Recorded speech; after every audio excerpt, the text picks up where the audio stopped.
Baik, bismillahirrahmanirrahim. Assalamualaikum warahmatullahi wabarakatuh. Alhamdulillahirrabbilalamin. Assalatu wassalamu ala asyrafil anbiya'i wal mursalin wa ala alihi wa sahbihi ajma'in. Rabbi syrahli sadri wa yassirli amri wahlul 'uqdatam min lisani yafqahu qawli, amma ba'd. Sebelumnya perkenalkan, nama saya Dewi Siti Marfuah dari Fakultas Agama Islam, jurusan Pendidikan Agama Islam Universitas Islam 45 Bekasi. Nah, pada video kali ini saya akan menjelaskan tentang hasil dari telaah buku Pendidikan Agama Islam dan Budi Pekerti untuk SMK kelas 2.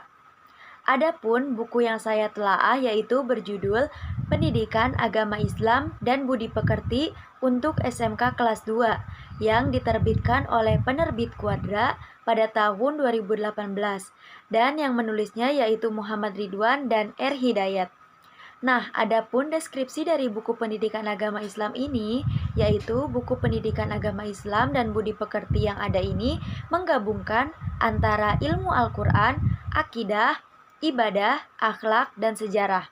Adapun sistematika penulisannya dibagi dalam beberapa bagian yang mengharuskan peserta didik memahami keseluruhannya agar dapat mempraktikannya dalam kehidupan sehari-hari sesuai dengan tuntunan agama yang benar.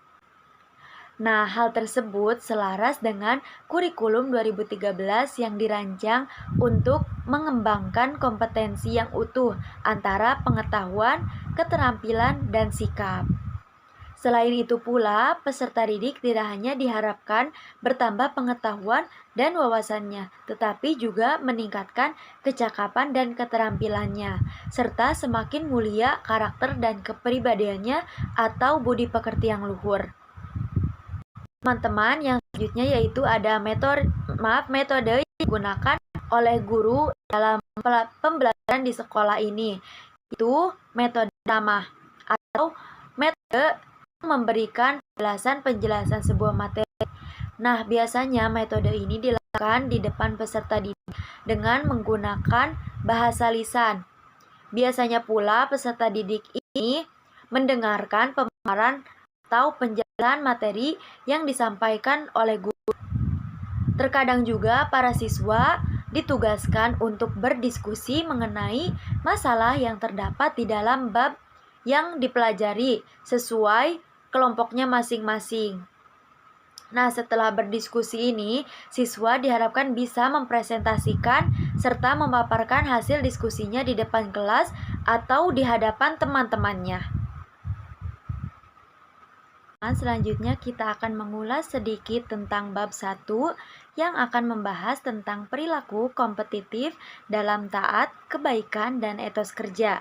Adapun inti materi di dalam bab ini yaitu yang pertama ada surah An-Nisa ayat 59 yang menjelaskan tentang taat, yang kedua ada surah Al-Maidah ayat 48 yang menjelaskan tentang kompetisi dalam kebaikan, dan yang terakhir ada kajian dari surah At-Taubah ayat 105 tentang etos kerja. Adapun arti dari Quran surah An-Nisa ayat 59 yaitu, hai orang-orang yang beriman, taatilah Allah dan taatilah Rasul Muhammad dan ulil amri atau pemegang kekuasaan di antara kamu. Kemudian jika kamu berbeda pendapat tentang sesuatu, maka kembalikanlah kepada Allah atau Al-Quran dan Rasul atau sunnahnya. Jika kamu beriman kepada Allah dan hari kemudian, yang demikian itu lebih utama bagimu dan lebih baik akibatnya. Adapun hubungan antara Quran surah An-Nisa ayat 59 ini dengan bab yang kita pelajari yaitu bahwa orang yang beriman diwajibkan taat kepada Allah, taat kepada Rasulullah, dan taat kepada ulil amri, yaitu para pemimpin yang memutuskan suatu perkara. Nah, putusan tersebut wajib dituruti dengan ketentuan tidak bertentangan dengan hukum Allah dan hadis Rasulullah SAW. Adapun arti dari Quran surah Al-Maidah ayat 48 adalah, dan kami telah menurunkan kitab Al-Quran kepadamu Muhammad dengan membawa kebenaran, yang membenarkan kitab-kitab yang diturunkan sebelumnya dan menjaganya. Maka putuskanlah perkara mereka menurut apa yang diturunkan Allah, dan janganlah engkau mengikuti keinginan mereka dengan meninggalkan kebenaran yang telah datang kepadamu. Untuk setiap umat di antara kamu, kami berikan aturan dan jalan yang terang. Kalau Allah menghendaki, niscaya kamu dijadikannya satu umat saja, tetapi Allah hendak menguji kamu terhadap karunia yang telah diberikannya kepadamu. Maka berlomba-lombalah berbuat kebajikan. Hanya kepada Allah kamu semua kembali, lalu diberitahukannya kepadamu terhadap apa yang dahulu kamu persilahkan. Adapun keterkaitan antara Quran Surah Al-Maidah dengan kompetisi dalam kebaikan, yaitu surah ini menerangkan bahwa Allah Subhanahu wa Ta'ala telah menurunkan Al-Quran kepada Nabi Muhammad yang memuat kebenaran dan kebaikan bagi umat manusia. Nah, umat Islam ini dianjurkan untuk berlomba-lomba dalam berbuat kebaikan sesuai dengan tuntunan Al-Quran, karena setiap manusia kelak akan dikumpulkan dan dihitung amal perbuatannya. Adapun arti dari Quran Surah At-Taubah ayat 105 yaitu, dan katakanlah, bekerjalah kamu maka Allah akan melihat pekerjaanmu. Begitu juga Rasulnya dan orang-orang mukmin, dan kamu akan dikembalikan kepada Allah yang mengetahui yang gaib dan yang nyata. Lalu diberitakannya kepada kamu apa yang telah kamu kerjakan. Pada surah At-Taubah ayat 105 ini, selain berisi tentang perintah agar bekerja, ayat ini juga menyatakan bahwa apa yang dikerjakan seseorang itu menentukan eksistensinya baik di hadapan Allah, Rasulnya, maupun di hadapan orang-orang beriman. Perintah ajaran Islam pula untuk bekerja sesuai dengan kemampuan pada intinya merupakan perintah yang bermakna etik. Artinya jika seseorang bekerja tidak sesuai dengan kemampuannya, seringkali berakibat mencelakakan diri sendiri. Yang selanjutnya yaitu pada bab 2, kita akan membahas tentang perilaku toleran dan menghindarkan diri dari kekerasan. Adapun inti materi yang akan dibahas pada bab ini yaitu, yang pertama ada Quran Surah Yunus ayat 40 dan 41 yang menjelaskan tentang toleransi, dan yang kedua ada Quran Surah Al-Maidah ayat 32 yang menjelaskan tentang menghindarkan diri dari tindak kekerasan. Quran Surah Yunus ayat 40 dan 41 yang artinya, dan di antara mereka ada orang-orang yang beriman kepadanya atau Al-Quran, dan di antaranya ada pula orang-orang yang tidak beriman kepadanya, sedangkan Tuhanmu lebih mengetahui tentang orang-orang yang berbuat kerusakan. Nah, ayat 41 artinya, dan jika mereka tetap mendustakanmu Muhammad, maka katakanlah, bagiku pekerjaanku dan bagimu pekerjaanmu. Kamu tidak bertanggung jawab terhadap apa yang kamu kerjakan, dan aku pun tidak bertanggung jawab terhadap apa yang kamu kerjakan. Nah, pada surah Yunus ayat 40, Allah Subhanahu wa Ta'ala telah menjelaskan bahwa Islam adalah agama toleran. Tidak ada paksaan untuk memeluk suatu agama, termasuk agama Islam. Tetapi jika seseorang itu telah menyatakan bahwa ia masuk Islam, maka diwajibkan baginya itu untuk melaksanakan ajaran Islam pada kehidupan sehari-harinya.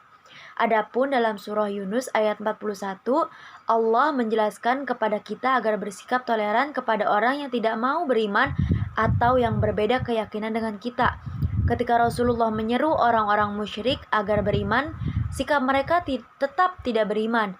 Maka dari itu Allah memerintahkan kepada Rasulullah, jika mereka tetap tidak beriman, maka katakanlah kepada mereka bahwa aku akan mendapat balasan dari perbuatanku dan kamu akan mendapat balasan dari perbuatanmu tersebut. Adapun Quran Surah Al-Maidah ayat 32 yang artinya, oleh karena itu kami tetapkan suatu hukum bagi Bani Israel bahwa barang siapa membunuh seseorang bukan karena orang itu membunuh orang lain atau bukan karena berbuat kerusakan di bumi, maka seakan-akan dia telah membunuh semua manusia. Barang siapa memelihara kehidupan seorang manusia, maka seakan-akan dia telah memelihara kehidupan semua manusia. Sesungguhnya Rasul kami telah datang kepada mereka dengan membawa keterangan-keterangan yang jelas, tetapi kemudian banyak di antara mereka setelah itu melampaui batas di bumi. Nah, pada Quran Surah Al-Maidah ayat 32 ini menjelaskan tentang membunuh satu orang akan menyebabkan rasa tidak nyaman bagi semua orang, dan membunuh satu orang yang di masa depan menjadi sumber bagi generasi berarti sama dengan membunuh satu generasi. Maka dari itu, Al-Quran menjelaskan bahwasannya balasan tindakan membunuh dengan sengaja adalah kisos, yaitu pembunuh harus dibunuh. Nah, penerapan dan pelaksanaan hukum qisas ini akan membuat setiap orang yang merencanakan pembunuhan itu berpikir 1000 kali untuk melakukannya. Yang selanjutnya adalah bab 3. Nah, pada bab 3 ini kita akan membahas tentang iman kepada kitab-kitab Allah Subhanahu wa taala. Adapun inti materi yang akan kita bahas pada bab ini yaitu yang pertama ada makna iman kepada kitab-kitab Allah. Nah, kitab-kitab Allah ini merupakan kumpulan firman-firman Allah atau kumpulan wahyu-wahyu yang diturunkan Allah kepada manusia atau nabi. Nah, kitab-kitab Allah ini berisi tentang ajaran, petunjuk, hukum, kisah terdahulu, berita-berita yang pastinya benar, isyarat, dan hikmah. Nah, dengan adanya iman kepada kitab-kitab Allah ini, berarti kita harus mengimani ataupun kita harus percaya kepada adanya kitab-kitab Allah yang Allah turunkan tersebut. Nah, yang kedua itu ada perilaku yang mencerminkan kita beriman kepada kitab-kitab Allah. Nah, dengan kita beriman kepada kitab-kitab Allah, maka perilaku kita pun mencerminkan. Nah, adapun perilaku yang mencerminkan kita beriman kepada kitab-kitab Allah, diantaranya yaitu yang pertama, kita itu bertakwa kepada Allah. Dengan keimanan kita yang kuat terhadap kitab Allah, maka hal tersebut akan mendorong kita atau mendorong seseorang untuk selalu bertakwa kepada Allah. Nah, teman-teman, untuk selanjutnya yaitu ada bab 4, yaitu iman kepada Rasul-Rasul Allah Subhanahu wa taala. Adapun inti materi iman kepada Rasul-Rasul Allah Subhanahu wa taala itu yang pertama ada makna iman kepada Rasul-Rasul Allah. Sama seperti halnya sebelumnya yaitu iman kepada kitab-kitab Allah. Nah, iman kepada para rasul itu berarti mempercayai dan meyakini bahwa Allah telah memilih di antara manusia menjadi utusannya. Nah, para rasul ini menerima wahyu dari Allah untuk disampaikan kepada manusia atau kepada dirinya sendiri, serta memimpin masuk ke jalan yang lurus untuk keselamatan dunia akhirat. Nah, yang selanjutnya yaitu tugas para rasul. Jadi, para rasul itu diutus dengan mengemban sebuah tugas, tidak semata-mata hanya diutus saja. Salah satunya dari beberapa tugasnya yaitu yang pertama mengajarkan akidah tauhid atau menanamkan keyakinan kepada umat tentang keberadaan Allah Subhanahu wa taala. Yang selanjutnya yaitu mengajarkan kepada umat manusia bagaimana cara menyembah atau beribadah kepada Allah dan menjalankan hukum-hukum, petunjuk dan aturan bagi umat manusia, serta memberikan contoh yang baik kepada umatnya bagaimana cara menghiasi diri dengan perbuatan baik. Adapun inti materi yang ketiga yaitu tanda-tanda orang yang beriman kepada Rasulullah. Nah, di antara tanda-tanda orang yang beriman kepada Rasul yaitu ditandai dengan teguh keimanannya kepada Allah. Nah, teman-teman, semakin kuat keimanan seseorang tersebut kepada Rasul, maka akan semakin kuat pula keimanannya kepada Allah Subhanahu wa taala. Nah, yang selanjutnya yaitu meyakini keberadaan kebenaran yang dibawa para rasul. Nah, kebenaran yang dibawa para rasul ini tidak lain adalah wahyu Allah Subhanahu wa taala, baik berupa Al-Qur'an maupun hadis atau kitab-kitab yang lainnya. Tanda-tanda orang yang beriman yang terakhir adalah menjadikan para rasul sebagai teladan yang baik. Nah, para rasul yang ditetapkan Allah untuk memimpin umatnya adalah orang-orang pilihan di antara manusia. Nah, sebelum menerima wahyu dari Allah, mereka adalah orang-orang terpandang di lingkungan umatnya sehingga selalu menjadi acuan perilaku atau teladan bagi orang-orang di lingkungannya. Nah, adapun inti materi yang terakhir pada bab ini yaitu hikmah beriman kepada Rasul-Rasul Allah. Nah, dengan kita beriman kepada Rasul Allah Subhanahu wa taala, kita juga dapat mengambil hikmah daripada iman kita kepada Rasul tersebut. Di antaranya adalah selalu meningkatkan ketakwaan kita kepada Allah dan memiliki keyakinan yang kuat terhadap ajaran Islam. Adapun kita juga bisa terdorong untuk meneladani sifat-sifat mulia para rasul yang telah Allah utus, serta membuat kita semangat dalam menjalankan perintah Allah dan berusaha menjauhi larangan-larangannya. Adapun bab yang selanjutnya yaitu bab 5. Nah, pada bab ini kita akan membahas tentang syaja'ah. Adapun inti materi pada bab syaja'ah ini, yang pertama itu adalah pengertian syaja'ah. Nah, syaja'ah ini berasal dari bahasa Arab, yaitu syaja'a yusyaji'u syaja'atan, yang artinya adalah keberanian. Nah, teman-teman, berani merupakan suatu sifat yang menjadikan seseorang bisa menghadapi kesulitan atau bahaya saat diperlukan. Nah, keberanian ini pula terletak pada kemampuan mengendalikan diri kita dan mantapnya pertimbangan, kemudian berbuat dengan perhitungan yang tepat. Nah, orang yang berani adalah orang yang bertindak karena dorongan dalam dirinya dan tidak suka melihat kemungkaran. Artinya keberanian harus didasarkan pada kebenaran. Selanjutnya ada macam-macam syaja'ah. Nah, ada beberapa macam syaja'ah. Yang pertama yaitu ada syaja'ah harbiyah. Nah, syaja'ah harbiyah ini adalah keberanian yang tampak secara fisik. Misalnya tentara yang berjuang di medan perang. Nah, mereka ini rela mengorbankan jiwa dan raga demi memenangkan pertempuran. Nah, yang selanjutnya ada syaja'ah nafsiyah. Ini disebut juga dengan keberanian moral. Nah, keberanian moral ini artinya keberanian dalam membela kebenaran dan menanggung penderitaan serta bahaya tersebut. Seperti contoh yang termasuk ke dalam syaja'ah nafsiyah adalah kita mampu mengatakan bahwa yang benar itu benar dan yang salah itu salah. Jadi kita tidak membenarkan yang salah dan tidak menyalahkan yang benar. Nah, inti dari materi bab syaja'ah yang selanjutnya yaitu ada perilaku yang mencerminkan sikap syaja'ah. Nah, ada beberapa perilaku yang mencerminkan bahwa kita telah mengaplikasikan sifat syaja'ah. Di antaranya ada senantiasa bersikap tawakal karena seorang mukmin yang berani akan senantiasa memperdalam keimanannya kepada Allah. Ia bertindak secara bijaksana dan mempertimbangkan semua perbuatan yang akan dilakukannya, baik dan buruknya menurut syariat Islam.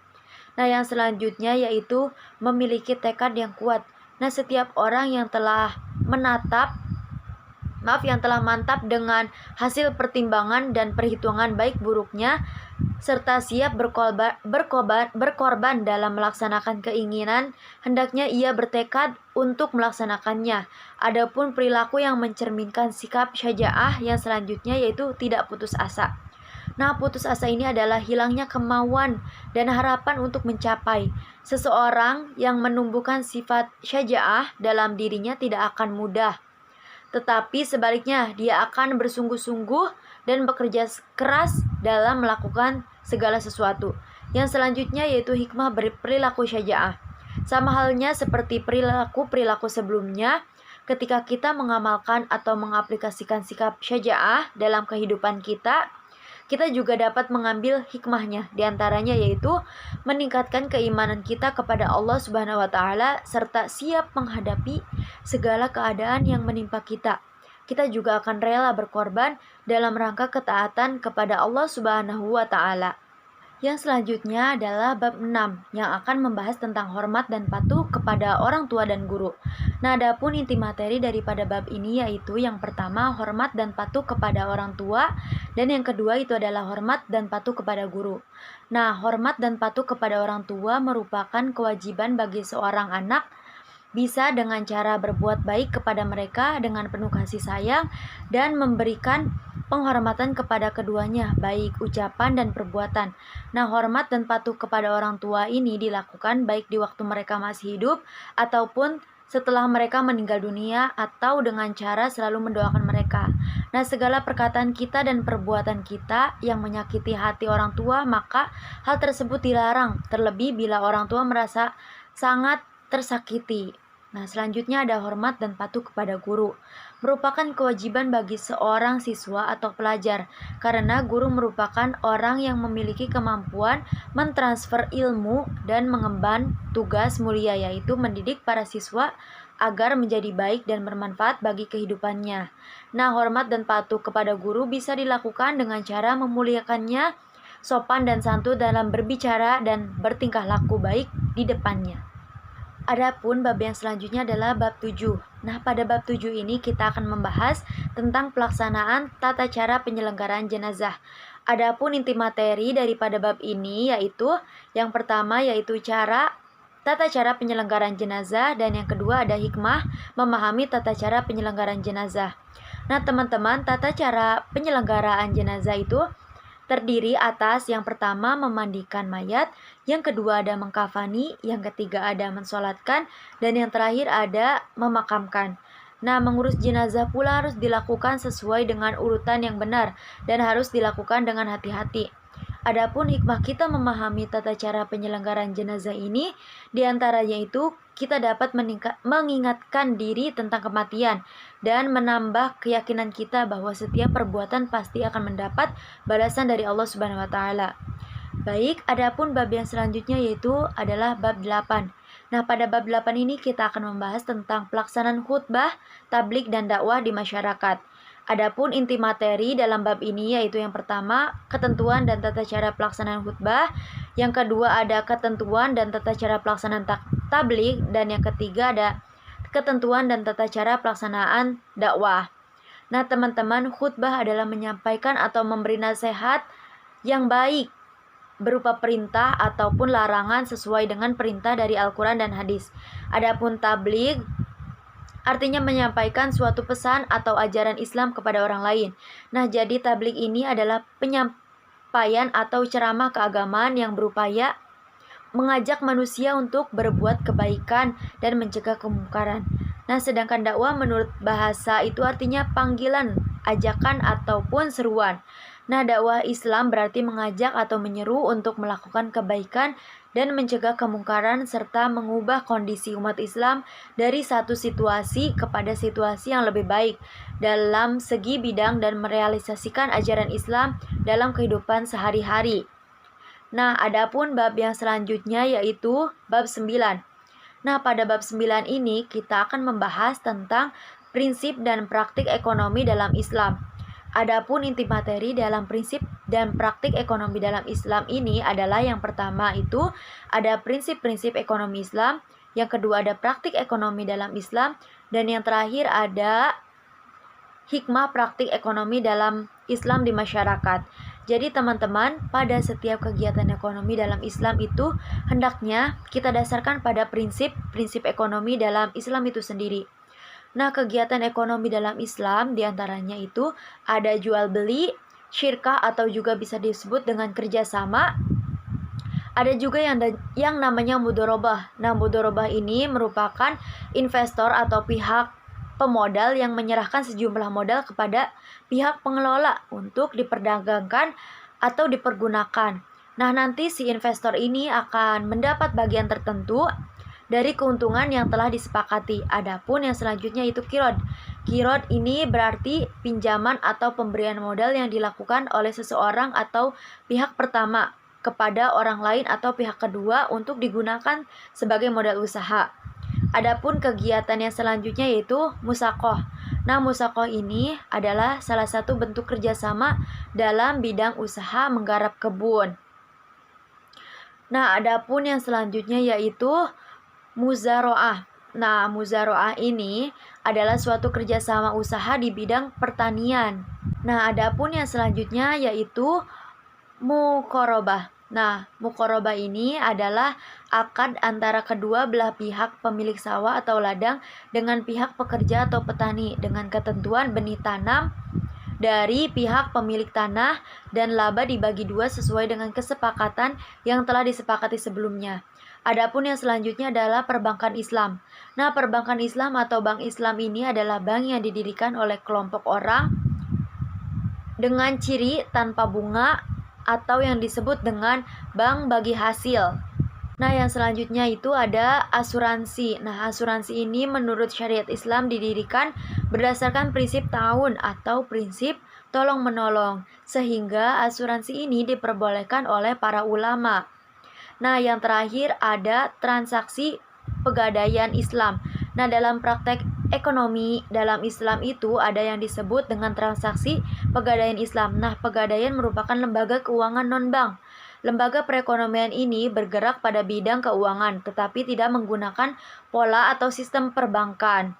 Jadi, gadai ini berarti menjadikan suatu benda atau barang sebagai suatu jaminan utang dan dapat dijadikan alat sebagai pembayaran dalam utang tersebut.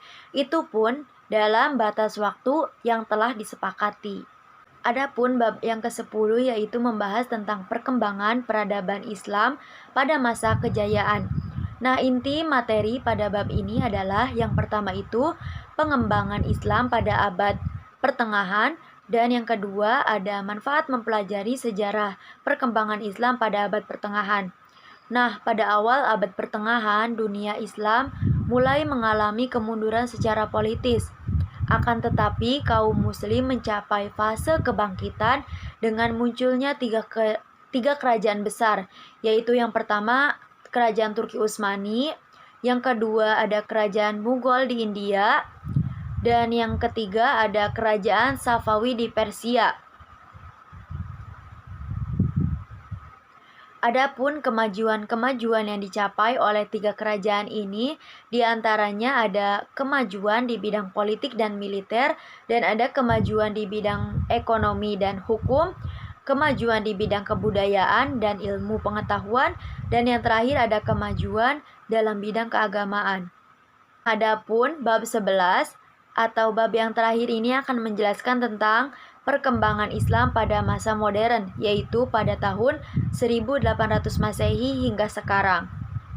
Nah, adapun inti materi daripada bab ini adalah yang pertama sekilas kondisi Islam di akhir abad pertengahan, yang kedua ada perkembangan Islam pada masa modern, dan yang ketiga ada perkembangan Islam di bidang ilmu pengetahuan, politik dan seni budaya, dan yang terakhir ada manfaat mempelajari sejarah perkembangan Islam.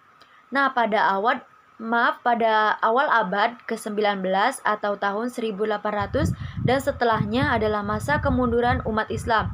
Nah, pada masa ini banyak sekali wilayah-wilayah Islam yang kemudian berhasil dikuasai dan dijajah oleh bangsa Barat.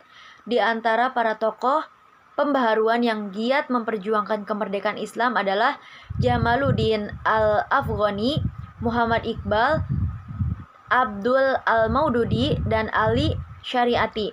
Nah, di antara para tokoh yang memperjuangkan kemerdekaan Indonesia adalah Kiai Haji Hashim Asy'ari, Soekarno, Muhammad Hatta, M. Nasir, dan Muhammad Rum.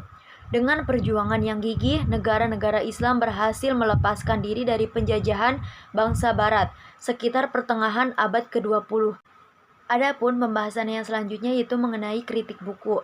Adapun kritik saya mengenai buku ini yaitu yang pertama pada bab 2 atau pada pembahasan mengenai perilaku toleran dan menghindarkan diri dari kekerasan itu tidak ada penjelasan mengenai macam-macam toleransi.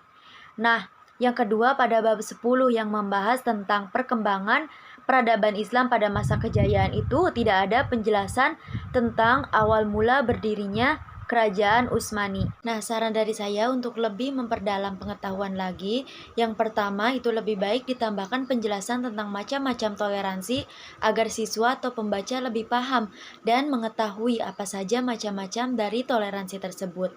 Adapun macam-macam toleransi diantaranya yang pertama ada toleransi terhadap sesama agama. Adapun kaitannya dengan agama, toleransi beragama ini adalah toleransi yang mencakup masalah-masalah keyakinan pada diri manusia yang berhubungan dengan akidah atau berhubungan dengan ketuhanan yang diyakininya. Nah, seseorang harus diberi kebebasan untuk meyakini dan memeluk agama atau mempunyai akidah masing-masing yang dipilih serta memberikan penghormatan atas pelaksanaan ajaran-ajaran yang dianut atau yang diyakininya. Nah, adapun yang kedua adalah toleransi antar umat beragama atau toleransi terhadap non-muslim.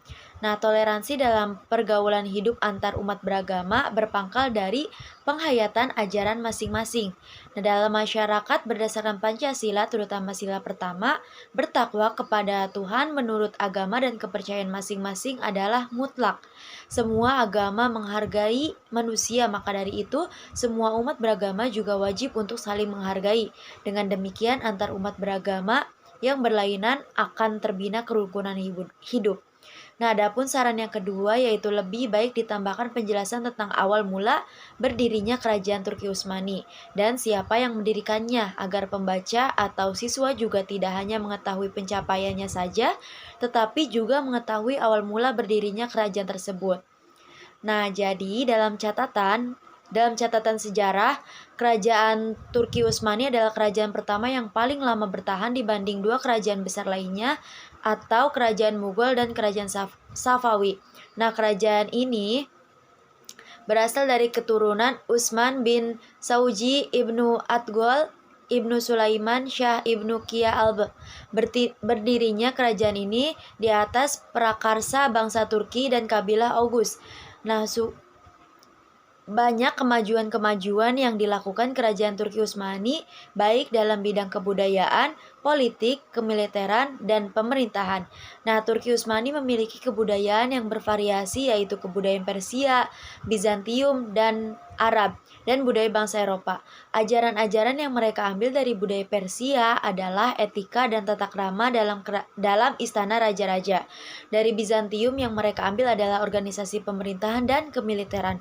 Sedangkan ajaran-ajaran yang mereka ambil dari Arab adalah prinsip ekonomi, sosial, dan kemasyarakatan, serta keilmuan. Nah, awal dari kemunduran dan kehancuran kerajaan Turki Utsmani adalah sejak wafatnya Sultan Sulaiman I dan digantikan putranya Sultan Salim II. Baik, mungkin cukup sekian penjelasan mengenai telaah buku pendidikan agama Islam dan budi pekerti dari saya. Apabila terdapat kekeliruan ataupun kesalahan dalam penyampaian, mohon dimaafkan karena saya masih dalam tahap belajar. Akhirul kalam, wassalamualaikum warahmatullahi wabarakatuh. Bye-bye.